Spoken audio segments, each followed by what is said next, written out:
Kevin James is a supervising fire marshal in Brooklyn, New York, who converted to Islam as a young man. I felt a kinship to him also personally, and there's probably about 1 billion Muslims who would say the same thing personal, this personal kinship that they feel with him. He grew up an orphan. Now, I'm not an orphan. I have 2 parents, but my position in society, I've always felt separate. America is a racial nation, and either you're black, you're white, you're Italian, you're Jewish, you're this and that. So coming from a mixed background, I felt like kind of in limbo.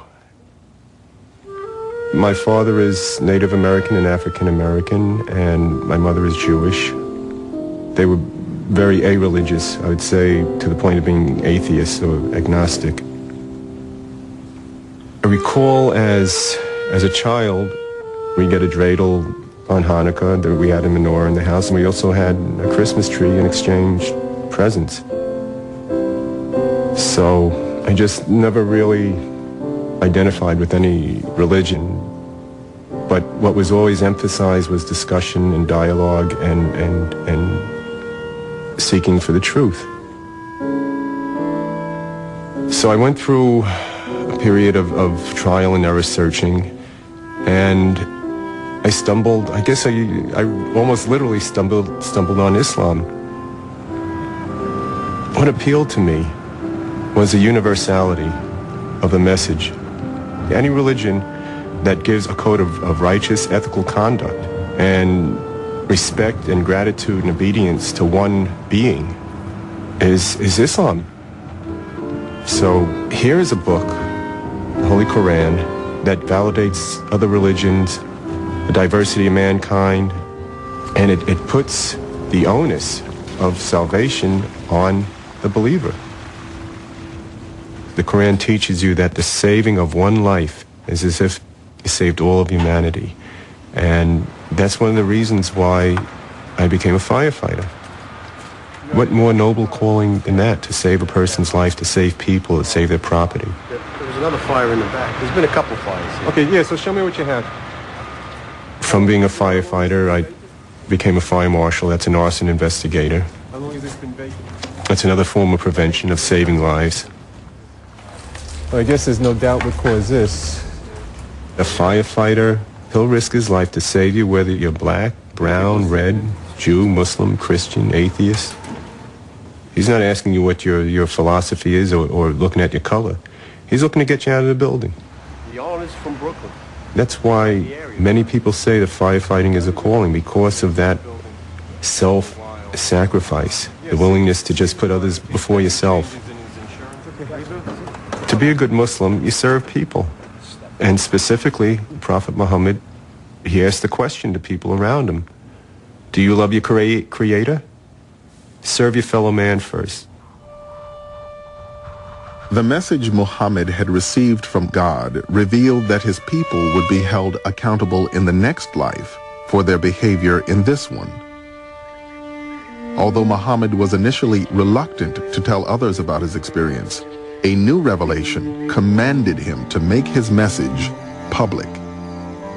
So he calls all of his family members together and he says, what would you say if I told you that there was this army waiting to attack us on the other side of that hill? They said, we would believe you. And he said, what would you say if I told you I'm a messenger from God? You think it's absurd. You called us together for this? And he says, will no one support me in this? And the only person is a child, Ali, who's his cousin, gets up and says, I will support you. And they think this is hilarious, that this is who's going to follow this prophet is a child. Think about it. There's a man, a middle-aged man, who doesn't know how to read or write, who has no wealth, who is an orphan. Yes, he is from a very important tribe, but he works for a woman. And he now says, I'm the prophet. God has spoken to me. This is not going to fly. The divine message that Muhammad brought to his fellow Meccans carried with it a sharp warning for their increasingly materialistic society.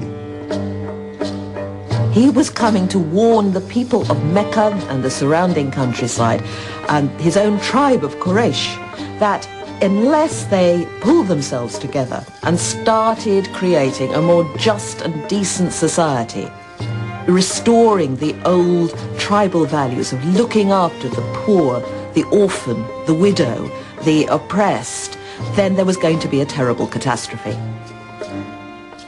The Arabs did not believe in afterlife. They really thought that life ended with death, and there was no resurrection, there was no coming back, there was no reincarnation. So now Muhammad is saying, you know that one God we spoke of? When you're going to die, you don't just disappear, but you're going to be accountable to that God for the good deeds and the bad deeds. He was bringing a moral, ethical, social message to his people that we're all in the same boat before God and we must treat each other well with compassion and justice and equity.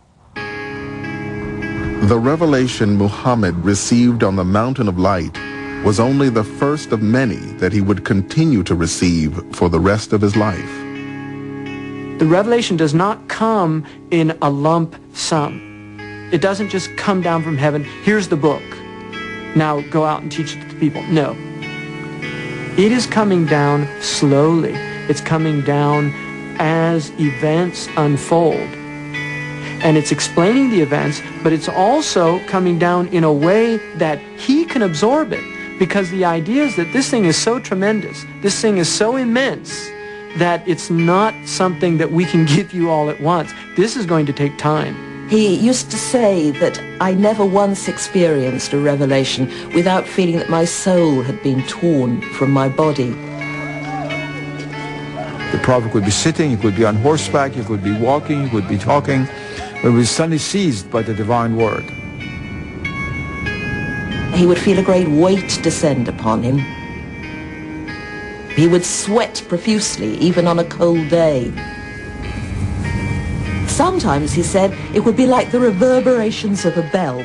And that, he said, is hardest for me. It's not the words that were coming, but he'd have to listen very hard for the meaning of what communication, divine communication, was coming through. After Muhammad received each revelation, he would recite it to the people who were with him, and they would pass it on to the community. When the Prophet, who did not know how to read and write, started revealing the words of the Quran, they acquired credibility because of the very nature of the words spoken.